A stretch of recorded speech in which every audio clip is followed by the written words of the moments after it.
Hello friends. आज हमारा topic है what is weak acid, week base, strong acid, strong base. तो सबसे पहले हम देखते हैं स्ट्रॉन्ग एसिड और वीक एसिड किसे कहते हैं।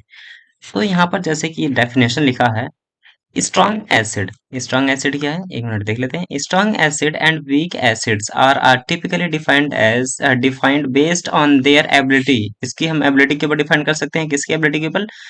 डिसोशिएट इन वाटर, ये वाटर के अंदर कैसे डिसोशिएट होते हैं, एंड रिलीज हाइड्रोजन आयंस, और हाइड्रोजन आयन कैसे रिलीज करते हैं।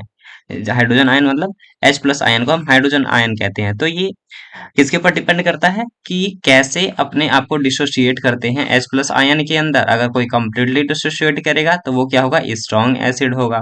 अगर कोई पार्शियली डिसोशिएट करेगा तो क्या होगा, वीक बेस होगा। तो सबसे पहले हम स्ट्रॉन्ग एसिड के बारे में देखते हैं। तो स्ट्रॉन्ग एसिड्स आर सब्सटेंस, ऐसे सब्सटेंस होते हैं that completely dissociate into ions, जो क्या है, कंप्लीटली डिसोशिएट होते हैं आयंस के अंदर व्हेन डिसॉल्व्ड इन वाटर, जब इसे हम डिसॉल्व करते हैं वाटर के अंदर।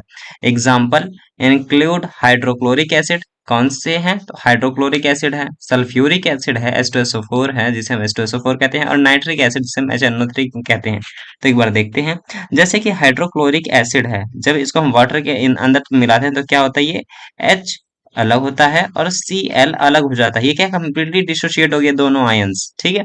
तो ये क्या हो जाएगा, ये स्ट्रॉन्ग एसिड होगा। वहीं अगर हम HNO3 को लें, HNO3 को लें, तो यहाँ पर भी वही कंडीशन है कि यहाँ H जो है वो अलग होगा, साथ में NO3 नेगेटिव ये अलग हो जाएगा। तो ये क्या, ये भी स्ट्रॉन्ग एसिड है, ठीक। वहीं अगर हम H2SO4 को लें, H2SO4 को जब हम डिसोशिएट करेंगे वाटर के अंदर घोलेंगे तो ये H2 प्लस आ जाएगा, साथ साथ में SO4 टू नेगेटिव हो जाएगा। ये क्या, दोनों ही कंप्लीटली डिसोशिएट हो गए।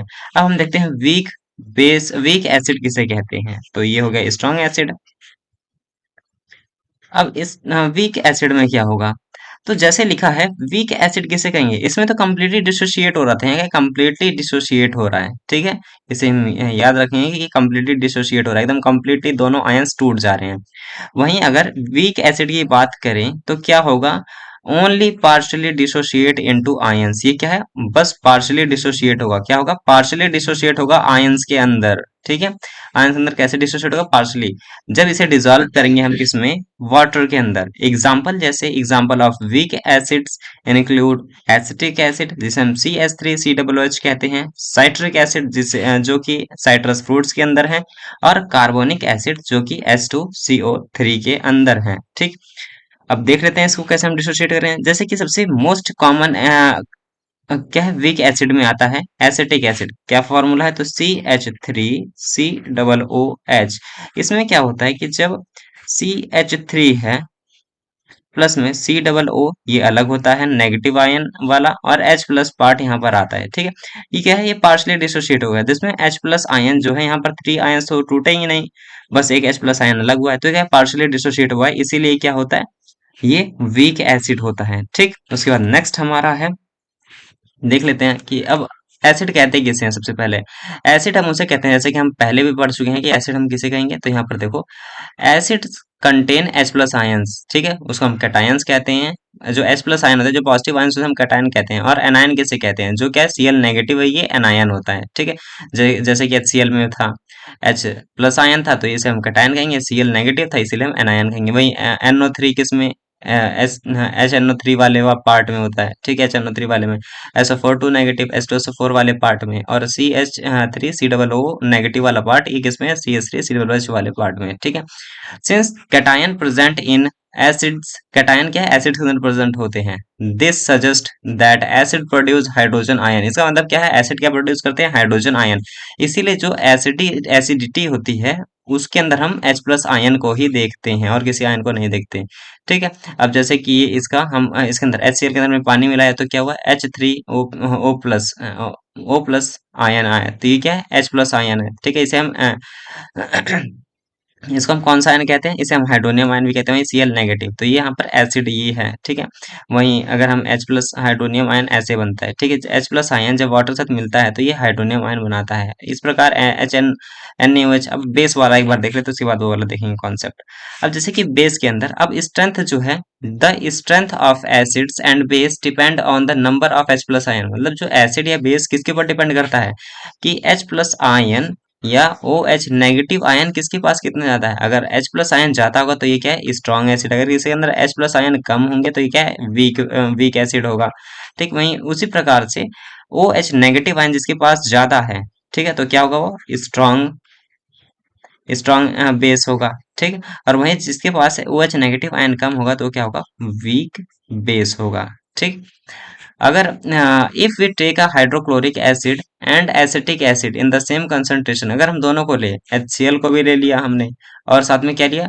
CH3COOH लिया। ठीक है, ये HCl क्या है? स्ट्रॉन्ग एसिड और ये है वीक वीक एसिड। दोनों को सेम कंसंट्रेशन पे लिया, ठीक है, हमने दोनों का 1 मोल लिया, ठीक है, 1 मोलर लिया। देन अब देखेंगे कि इनके बीच में difference amount of hydrogen ion produce करने की क्षमता अलग अलग होगी। HCl के अंदर ये क्या है? ज्यादा H प्लस आयन प्रोड्यूस करेगा, वहीं Cl के अंदर H प्लस आयन कम प्रोड्यूस करेगा। ठीक है, इसका मतलब क्या है? जो जितना H प्लस आयन प्रोड्यूस करेगा वो एसिड होगा, जो जितना कम प्रोड्यूस करेगा वो क्या होगा? वो बेस होगा। ठीक है, acid that give rise to more H plus ion उसे हम स्ट्रॉन्ग एसिड कहेंगे। जो जितना ज्यादा H प्लस आयन प्रोड्यूस करेगा उसे हम स्ट्रॉन्ग एसिड कहेंगे। और acid that give less H plus ion उसे हम क्या कहेंगे? वीक एसिड कहेंगे। ठीक है, यहाँ क्लियर हो गया। उसी प्रकार से बेस वाली कंडीशन का बेस वाला देखते हैं। What are strong base and weak base, क्या किसे हम कहते हैं? So what are strong base and weak base. Strong base और वीक बेस किसे कहते हैं? तो strong base and weak base, strong base और वीक बेस क्या है? ये टिपिकली हम डिफाइन करते हैं किसके ऊपर? Based on the ability to dissociate और accept of proton in water. Dissociate किसके अंदर? ओ एच नेगेटिव के अंदर। मतलब कितने कम्प्लीटली वो, एक minute, completely O H negative ion के अंदर कैसे डिसोशिएट हो जाता है वाटर के अंदर। अब देखते हैं स्ट्रॉन्ग बेस का डेफिनेशन क्या है। तो strong bases are the substance, are वैसे सब्सटेंस दैट कम्प्लीटली, जो कम्प्लीटली डिसोशिएट होते हैं इनटू आयंस, जो कम्प्लीटली डिसोशिएट होते हैं into ions when dissolved in water. ठीक है, जैसे कि leading to a high concentration of hydroxide ion, जिसके अंदर जितनी ज्यादा कंसंट्रेशन होगी किसकी? OH नेगेटिव आयन की, जो जितने ज्यादा नंबर्स होंगे ऑफ आयंस होंगे किसके? OH नेगेटिव आयंस के, वही इतना स्ट्रांग होगा। अब एग्जांपल क्या है स्ट्रांग बेस के? जैसे कि सोडियम हाइड्रोक्साइड NaOH, ठीक है, पोटेशियम हाइड्रोक्साइड KOH और कैल्शियम हाइड्रोक्साइड जैसे CaOH का होल ट्वाइस। अब देखते हैं कैसे ये स्ट्रॉन्ग बेस हैं। सबसे पहले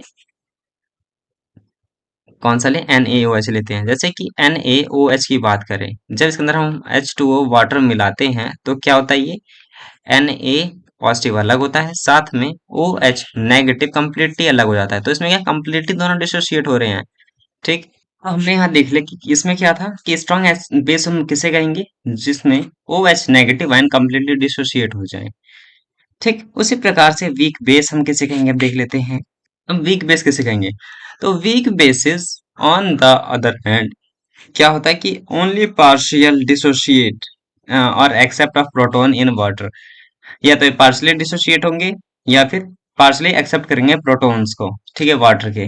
they do not generate a high concentration, और ये जनरेट नहीं करेंगे किसके? High concentration. हाई कंसंट्रेशन मतलब ज्यादा अमाउंट में इसमें हाइड्रोक्साइड आयंस नहीं रिलीज होंगे। मतलब ओ एच नेगेटिव आयंस ज्यादा अमाउंट में रिलीज नहीं होंगे। ठीक है, एग्जांपल ऑफ वीक बेस कौन होंगे? अमोनियम, अमोनिया, जैसे कि NH3। ठीक है, ये क्या है?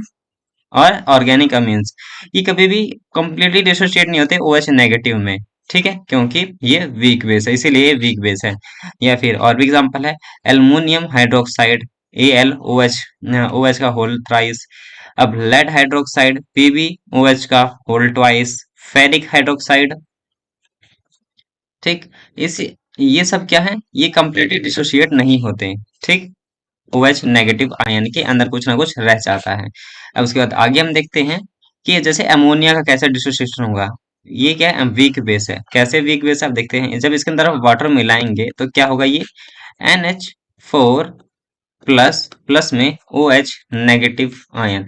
तो ये कंप्लीटली डिसोसिएशन नहीं हुआ OH नेगेटिव में। ठीक है, जिससे ये पता चल गया क्या है, ये वीक बेस है। उसके बाद अब द स्ट्रेंथ, अब क्या है, the strength of acid and base. इसको थोड़ा देख लेते हैं डेफिनेशन को। क्या, the strength of acids and base depend on the number of इसके, the number of H plus ion and OH negative ions produced. ठीक है, किसके ऊपर डिपेंड करता है, स्ट्रॉन्ग एसिड या फिर स्ट्रॉन्ग बेस होना किसके ऊपर डिपेंड करता है, नंबर। अगर एसिड होगा तो यहाँ पर H प्लस आयन ज्यादा होने चाहिए, और वहीं बेस का मतलब OH नेगेटिव आयन ज्यादा होना चाहिए। ठीक है, respectively. If you take hydrochloric acid, अगर हम हाइड्रोक्लोरिक एसिड और एसिटिक एसिड को लें तो दोनों ही सेम कंसंट्रेशन पे अगर हम एक मोल ही लें तो क्या होगा, ये प्रोड्यूस करेंगे different different amount of hydrogen ion.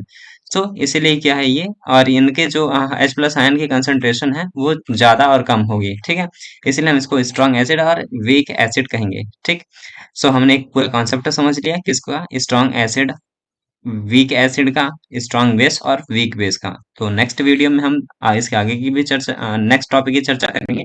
तो चैनल को सब्सक्राइब कीजिए, वीडियो को लाइक कीजिए और अपने दोस्तों के साथ शेयर कीजिए।